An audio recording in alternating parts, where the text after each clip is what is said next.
자연에서는 그 숫자를 가지고 이제 놀아서 자연현상을 숫자로 대표한 물리량을 이용하는데, 그 물리량에 스칼라와 벡터가 있다. 그리고 스칼라를 곱하고 더하고 하는 거 어떻게 하고, 벡터를 더하고 곱하고 하는 거 어떻게 하는지 이제 우리 알았습니다. 벡터를 곱해가지고 숫자 3개짜리를 곱해서 숫자를 1개짜리 만들기도 하고 3개짜리 만들기도 하고 9개짜리는 뭐 별로 안 써요. 우리 물리량에는 스칼라와 벡터만 있다 그랬는데 사실은 어때요?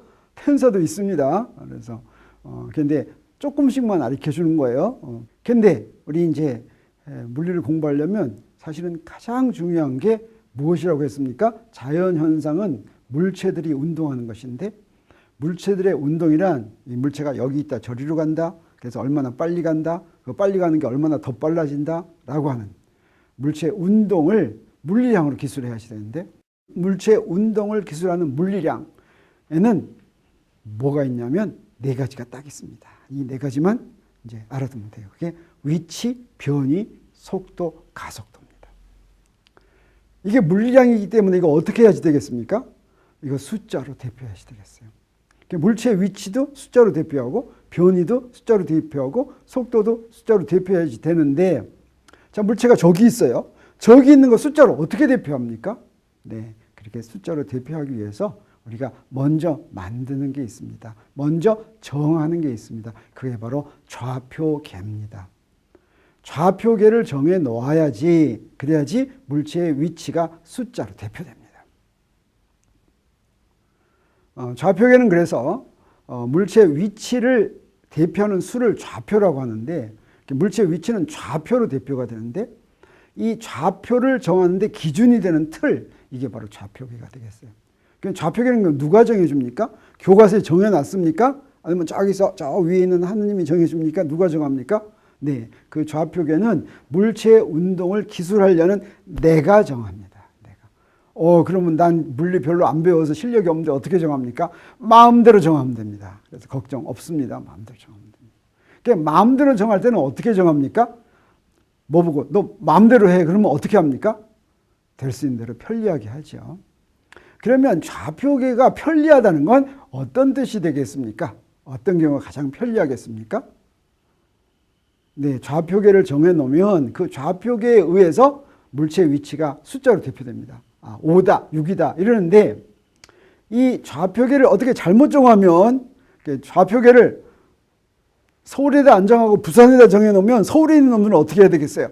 위치가 막 몇천 이렇게 나오겠죠. 그래서 좌표계를 정할 때 될 수 있는 대로 작은 숫자로 위치를 기술할 수 있게 정하는 것이 이게 편리하다, 이렇게 생각할 수가 있겠습니다. 그러면 먼저 좌표계를 어떻게 정하는가?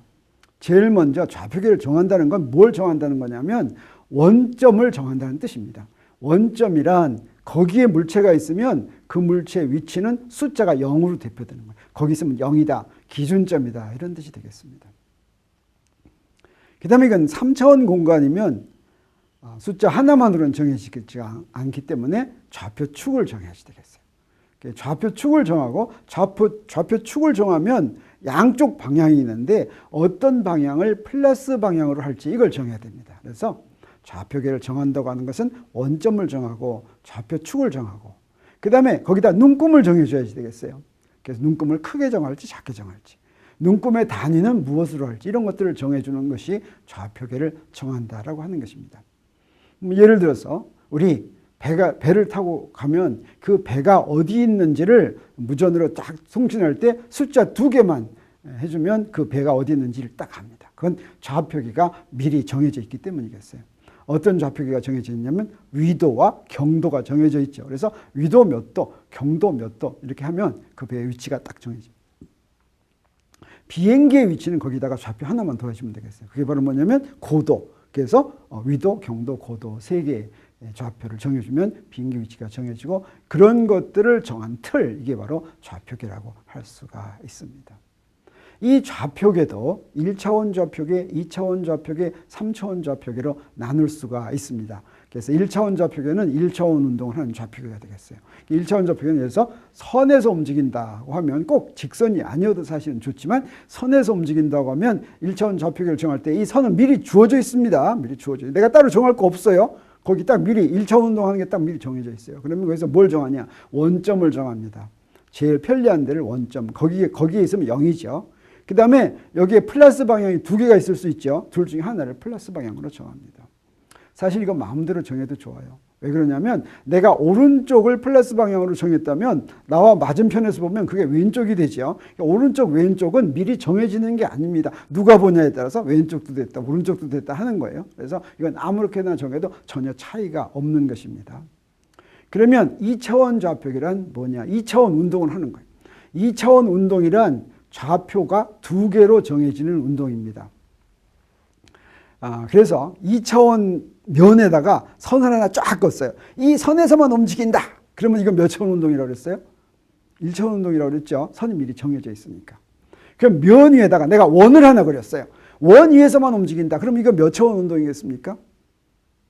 자, 원은 미리 정해져 있으니까 거기서부터 각도가 몇 도인지 좌표 하나만 주어지면 위치가 정해집니다. 그래서 원이 미리 정해져 있으면 원에서만 움직이면 이건 1차원 운동이 되겠어요.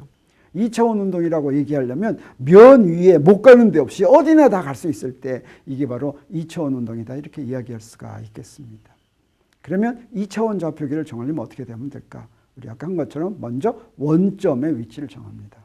그 다음에 축을 두 개를 그리는데 이 축을 서로 직각이 되게 그리면 편리해요. 그래서 두 선 중에서 플러스 X축, 플러스 Y축, 플러스 방향을 미리 정하면 됩니다. 자, 여기서 플러스 축 정할 수 있는 초이스가 여러 가지가 있죠. 오른쪽을 플러스, 왼쪽을 플러스, 위쪽을 플러스, 아래쪽을 플러스 뭐 이러죠. 아무렇게나 정해져 좋습니다. 다 똑같습니다. 차이가 없어요. 내 마음대로 정해주면 되겠습니다. 이랬을 때 2차원 좌표계는 직각좌표계와 극좌표계 이렇게 두 가지가 사용이 됩니다. 2차원 좌표계에서 어떤 위치를 숫자로 표시하는데 그 숫자를 X축의 성분 X좌표, Y축의 성분 Y좌표 이렇게 정할 때 이걸 직각좌표계 이렇게 이야기합니다. 또 하나는 원점에서 그 점까지의 거리, 요거 로, 이게 크기죠. 로. 그 다음에 X축에서부터의 각 파이 이렇게 숫자 두 개로 정해질 때 이것을 극좌표계 이렇게 부릅니다. 그래서 물체의 위치를 표시할 때 내가 직각좌표계를 이용할지 극좌표계를 이용할지는 내 마음대로 정하는데 사실은 물체의 운동을 보고서 정하는 게 좋습니다. 물체가 2차원에서 주로 직선 운동을 많이 할 것 같으면 직각좌표계를 정하는 게 좋겠어요. 원 운동을 많이 할 것 같으면 극좌표계가 더 편리하겠어요. 그래서 어떤 운동을 하느냐에 따라서 직각좌표계와 극좌표계에서 골라서 해주면 되겠습니다. 마지막으로 3차원 좌표계는 어떻게 되겠습니까? 이건 이제 공간에서 자유롭게 움직이는 것인데 3차원 운동은 그래서 세 개의 좌표로 기술되는 운동, 정해지는 운동을 3차원 운동이라고 할 수가 있겠어요? 3차원 좌표계 정할 때 아까와 마찬가지로 첫 번째 원점 위치를 적당히 정합니다. 그 다음에 직교하는 세 축을 정하고 세 축의 플러스 방향을 정하는데 1차원 좌표계와 2차원 좌표계와는 달리 이 세 축의 플러스 방향을 정할 때 정하는 방법이 정해져 있습니다. 처음 두 개는 마음대로 정해도 좋아요. 처음 두 개는 마음대로 정하지만 나머지 세 번째 것은 반드시 오른손 좌표계로 정해야지 된다. 이게 그림에 있는 것처럼 X축에서 Y축 쪽으로 돌리는데 이때 돌릴 때 오른 나사가 진행하는 방향 이걸 Z축 방향으로 정해야지만 됩니다. 그 반대 방향으로 플러스 Z를 정한 거 이거를 왼손 좌표계라고 하는데 오른손 좌표계만을 사용을 해야지 됩니다. 그래서 3차원 좌표계에서는 X축 플러스 X축 플러스 Y축 플러스 Z축 방향이 마음대로 정해지는 게 아니라 오른손 좌표계를 만족하도록 정해야지 된다라고 하는 겁니다. 이렇게 정해 놓으면 3차원에서는 어떤 점의 위치를 표시하는 숫자로 X축 성분, Y축 성분, Z축 성분을 사용하는 직각좌표계가 있습니다. 이 직각좌표계는 우리 영어로도 좀 알면 좋은데 카테지안 코디엔 시스템이라고도 하고 카테지안은 사람 이름입니다. 데카르트의 이름이 카테지안 코디엔 시스템 이렇게 얘기하고 이것을 렉트 리니어 코디엔 시스템 이렇게도 얘기해요. 이건 직각좌표계다 이런 뜻이 되겠어요. 3차원 좌표계에 원통 좌표계가 있습니다. 원통 좌표계는 XY 평면에서는 아까 얘기한 극좌표계의 좌표를 씁니다. 로하고 파이를 씁니다. 그리고 직각 좌표계의 Z까지 써서 로, 파이, Z 이렇게 세 개를 쓰는 것을 원통 좌표계, 실린드리컬 코디네이트 시스템 이렇게 얘기하고, 마지막으로 구면 좌표계가 있는데 구면 좌표계는 원점에서 점까지의 거리 R을 씁니다. 그 다음에 Z축에서부터 그 아까 R까지의 각, 요걸 세타를 쓰고, 그 다음에 아까 원통 좌표계에서 사용한 각 파이, 이 세 개를 써서 R, 세타, 파이를 이렇게 쓸 때 이걸 구면 좌표계 이렇게 이야기합니다. 세 가지 좌표계가 있는데 이 좌표계도 물체가 어떤 운동을 하느냐에 따라서 골라서 사용하면 되고, 우리 나중에 이것에 대해서는 좀 더 자세하게 배우게 될 예정입니다.